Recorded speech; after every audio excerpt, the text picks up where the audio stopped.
Assalamualaikum warahmatullahi wabarakatuh. Halo teman-teman. Perkenalkan, nama saya Imadatus Sakdiah dengan NIM 123100097. Dan saya Nurul Fazria dengan NIM 123100118. Kami dari kelas 3D, yang dimana dalam video ini kami akan menjelaskan materi tentang Mengeksplanasikan dan mempraktekkan berpikir kritis dalam proses pembelajaran. Nah, teman-teman, sebelum itu kita akan masuk pada pembahasan mengenai berpikir kritis. Nah, berpikir kritis itu seperti apa sih? Kita harus mengetahui definisinya terlebih dahulu. Nah, menurut Ennis tahun 1996, berpikir kritis adalah berpikir secara beralasan reflektif dengan menekankan pada pembuatan keputusan tentang apa yang harus dipercayai dan harus dilakukan.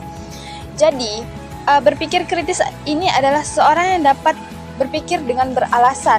Mereka secara sadar atau reflektif mengetahui apa yang mereka lakukan, apa yang mereka pilih dari suatu sumber-sumber yang mereka dapatkan atau gagasan yang mereka kemukakan. Mereka memiliki alasan bagaimana hal tersebut memperkuat gagasan-gagasan orang atau yang mereka pilih, tanpa harus mengkritisi secara negatif pada gagasan-gagasan yang lainnya. Nah, maka dari itu, dalam bahasa lain, berpikir kritis ini seseorang itu dapat mengkaji ide, gagasan, dapat mengemukakan dengan alasan-alasan mereka, itu dengan reflektif, dengan secara sadar bahwa mereka telah melakukan berpikir kritis, atau dari satu masalah mereka mempunyai berbagai alasan-alasan, berbagai sumber-sumber ide yang mereka dapatkan dan yang menurut mereka hal tersebut dapat mereka percayai atau yang relevan menurut mereka. Jadi mereka dapat lakukan tindakan-tindakan tersebut dengan dapat berpikir kritis, dapat mengetahui masalah-masalahnya. Mereka juga dapat seperti mengkaji hal tersebut lebih dalam dan mengetahui berbagai sumber-sumber yang ada tanpa mengkritisi hal-hal yang lain.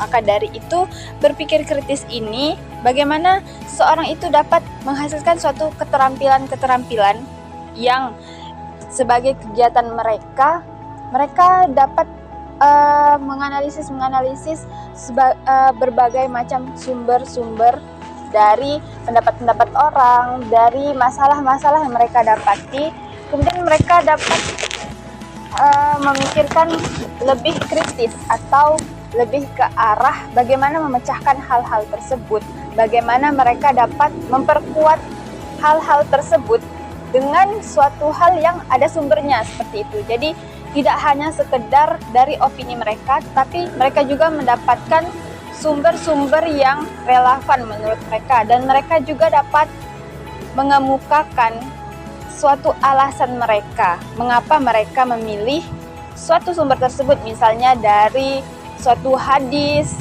misalnya dari suatu imam-imam mazhab, kan itu kan banyak seperti itu kan, banyak pendapat-pendapat mereka yang berbeda-beda. Nah, mengapa mereka dapat memilih alasan-alasan tersebut? Mengapa mereka memilih aliran-aliran tersebut? Nah, dengan demikian disebutkan tadi, berpikir kritis adalah berpikir secara beralasan. Mereka dapat beralasan yang reflektif secara sadar. Mereka memilih hal tersebut karena mereka memiliki kepercayaan memiliki kepercayaan yang harus mereka lakukan, atau memiliki suatu kepercayaan yang menurut mereka lebih tertuju pada apa yang mereka pikirkan dan yang menurut mereka itu baik untuk diri mereka, atau mereka juga menyempurnakan suatu pendapat mereka dengan gagasan-gagasan yang relevan yang mereka rasakan. Seperti itu, teman-teman sekalian. Itu menurut Ennis tahun 1996 pada buku berpikir kritis, keterampilan berpikir kritis. Kemudian, menurut Walker tahun 2005 menjelaskan bahwasanya berpikir kritis adalah suatu proses intelektual dalam pembuatan konsep, mengaplikasi, menganalisis, dan menyintesis, atau mengevaluasi berbagai informasi yang didapat dari hasil observasi, pengalaman, refleksi, di mana hasil proses ini digunakan sebagai dasar saat mengambil tindakan. Nah, jadi dari pendapat tersebut bisa kita simpulkan bahwasanya proses intelektual dalam pembuatan konsep, mengaplikasikan dan menganalisis merupakan rangkaian kegiatan berpikir dalam melibatkan kemampuan memahami, mengolah, dan menghasilkan solusi atau kesimpulan yang relevan. Nah, proses ini tidak hanya melibatkan logika dan rasionalitas, tetapi juga melibatkan kreativitas dan fleksibilitas berpikir. Nah, jadi menurut pendapat yang dikemukakan oleh Walker, proses berpikir ini tidak hanya dalam pembelajaran saja, tetapi juga proses ini bisa didapatkan oleh siswa itu di dalam proses pembelajaran mereka di dalam kelas. Nah, jadi guru ini tidak hanya memberikan pembelajaran terus agar mereka bisa berpikir kritis, tetapi juga guru itu bisa memberikan kreativitas atau memberikan tugas. Contohnya seperti guru memberikan suatu tugas, di mana tugas itu anak mampu berpikir bagaimana memecahkan masalah tersebut. Bagaimana solusinya mereka bisa membuat masalah itu selesai dengan cara berpikir kritis mereka.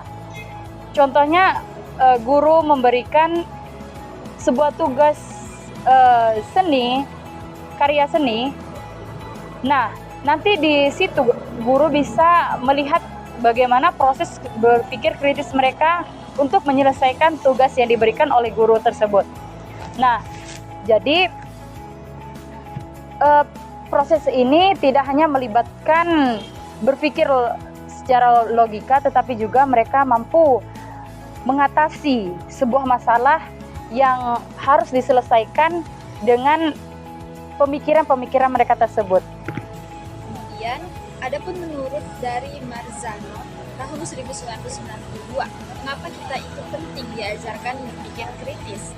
Nah, berikut ada beberapa pentingnya kita itu belajar berpikir kritis.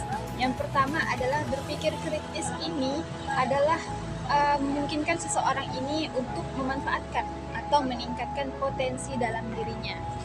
Nah, yang dimaksud dalam meningkatkan potensi adalah seseorang itu dapat meningkatkan berpikir kritisnya ketika dapat mendapati masalah. Mereka itu dapat memecahkan masalah apabila mereka itu mendapatkan suatu masalah.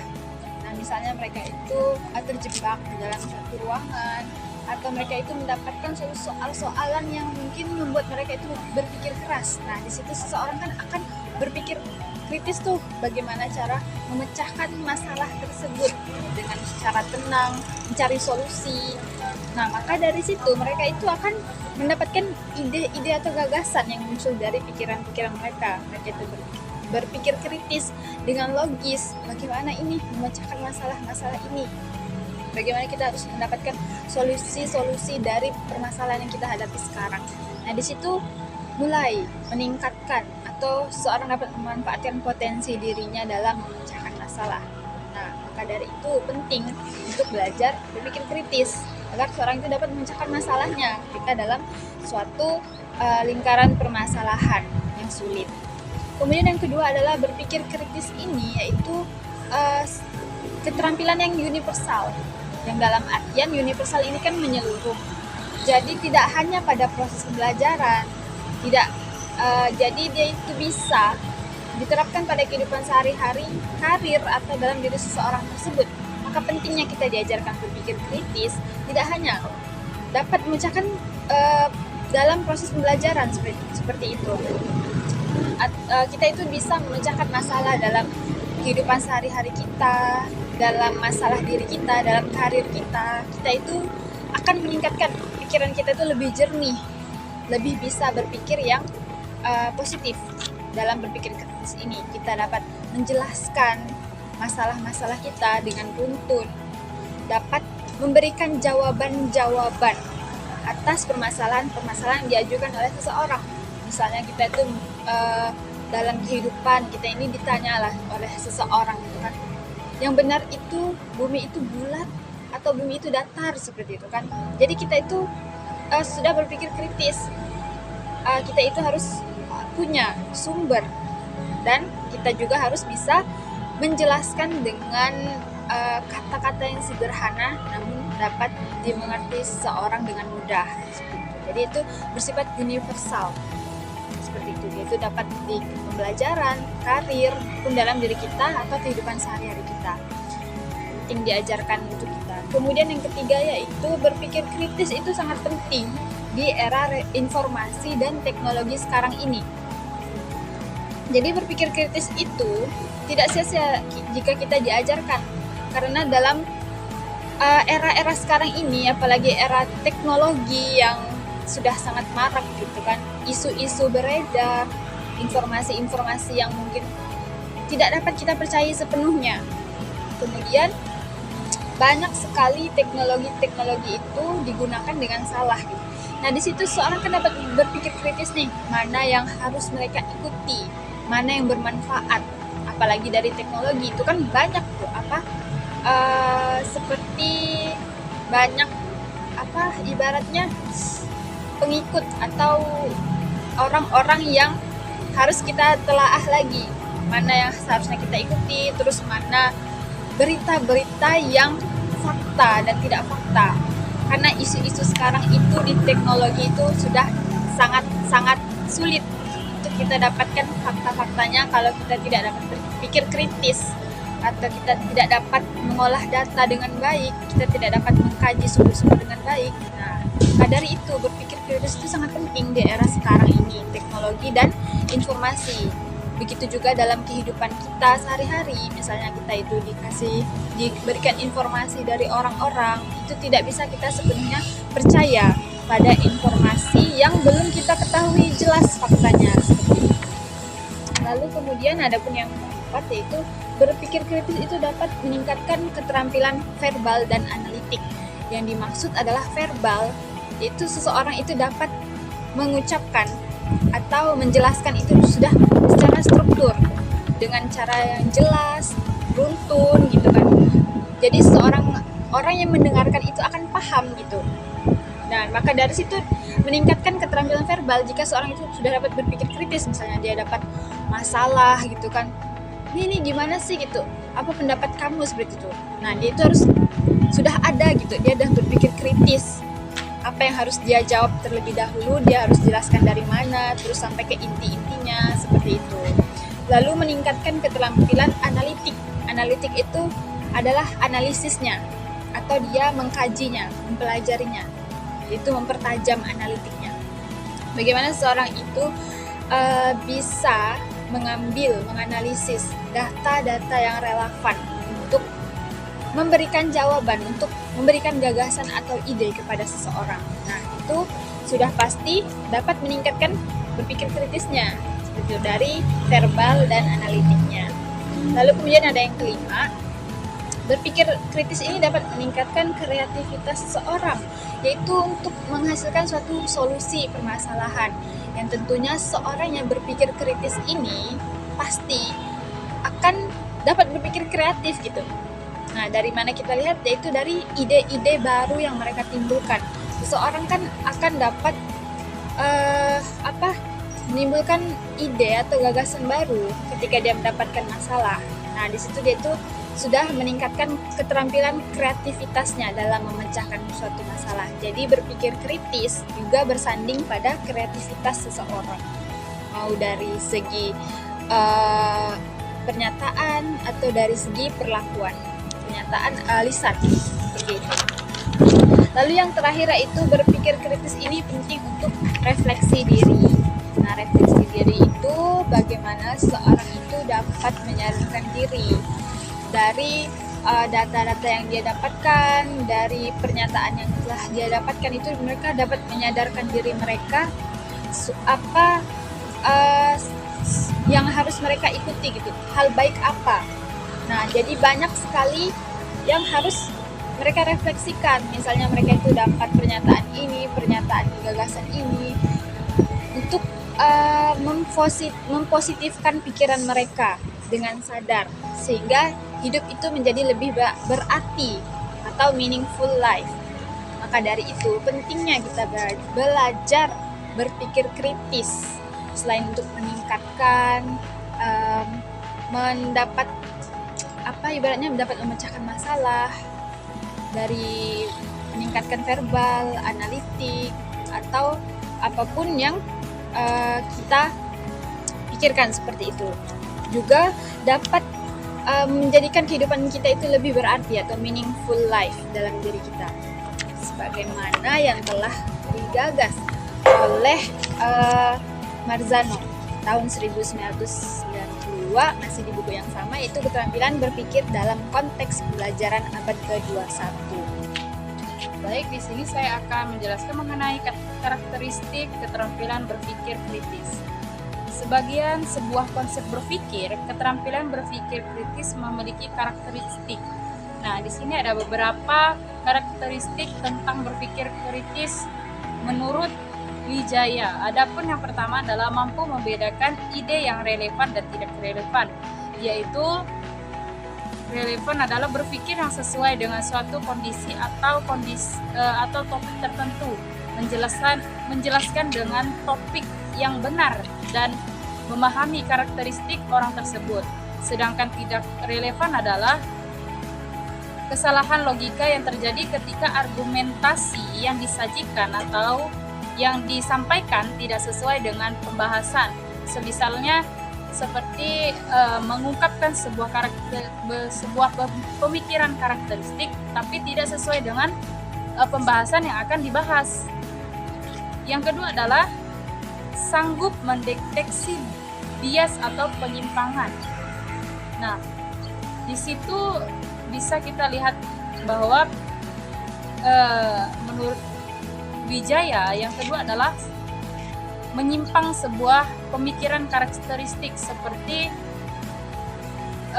tidak percaya akan Tuhan, tapi dia menyimpang.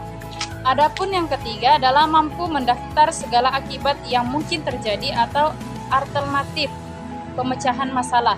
Nah, jadi dari yang ketiga ini kita bisa rangkaikan bahwa sebuah pemikiran itu selalu ada permasalahannya dan bagaimana cara kita menyelesaikan permasalahan tersebut.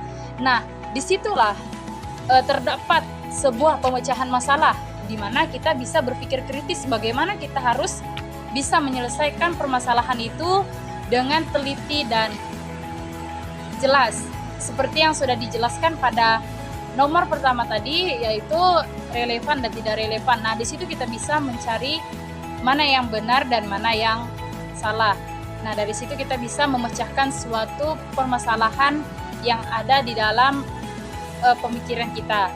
Yang keempat adalah mampu menarik kesimpulan dari data yang telah ada dan terseleksi. Nah, dari yang keempat ini kita mampu menyimpulkan data-data yang telah kita tanggapi atau telah kita dapati dari sebuah data-data tersebut. Nah, misalnya tuh seperti kita tuh disuruh mampu memecahkan sebuah data yang telah disusun. Nah, di situ kita bisa menyimpulkan atau berpikir lagi bagaimana kita menyimpulkan sebuah data tersebut. Dari rangkaian tersebut kita bisa menyimpulkan hasil data-data yang kita pelajari. Nah, di situ timbullah pemikiran yang namanya berpikir kritis atau mampu menguasai atau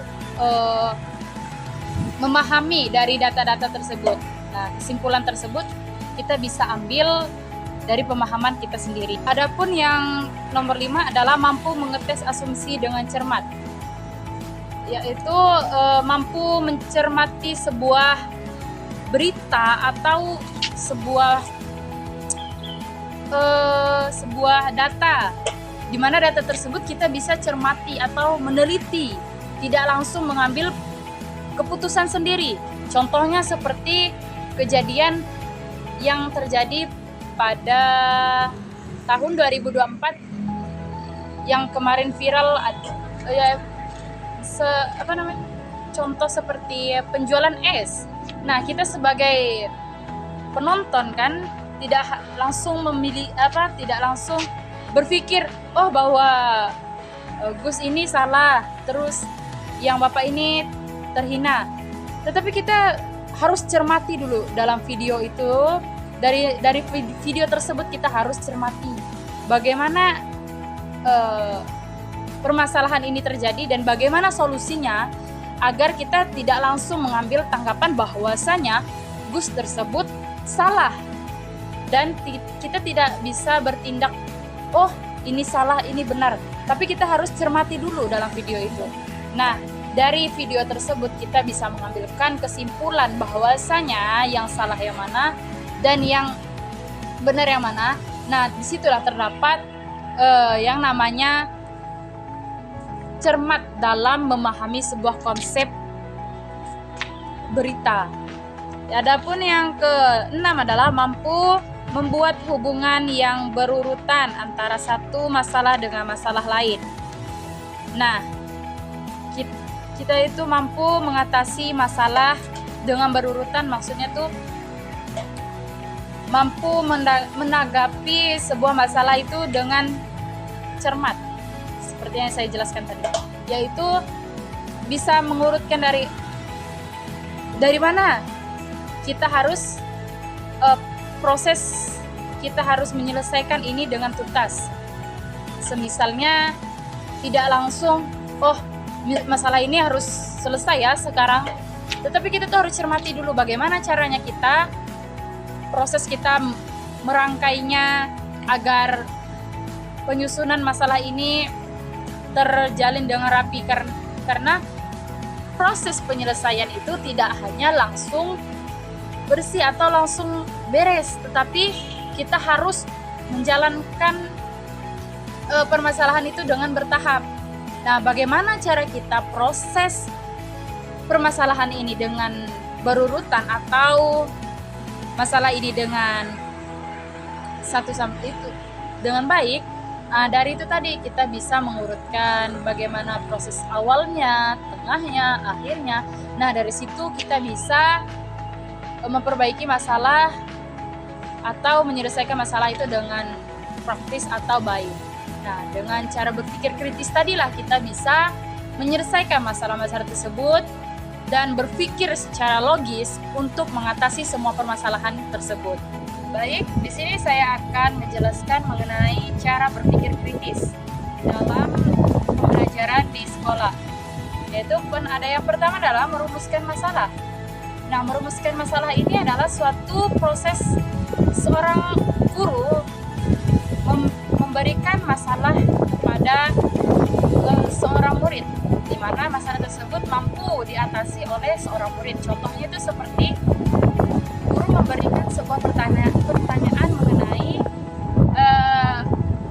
mengenai bencana alam kepada seorang murid, kepada murid-muridnya. Contohnya itu seperti, apakah yang kalian lakukan jika saudara kalian tertimpa sebuah musibah kebakaran? Nah, jadi di sini mereka itu akan berpikir kritis bagaimana caranya mereka memecahkan sebuah masalah tersebut. Nah, yang kedua adalah memberi argumentasi. Nah, siswa diberikan kesempatan oleh guru untuk berargumentasi atau memberikan pendapat mereka terhadap pertanyaan yang diberikan oleh guru tersebut. Nah, tanggapan mereka bagaimana mengatasi masalah tersebut? Mereka pasti akan menjawab, kita akan memberikan sumbangan berupa uang, sembako, dan lain sebagainya.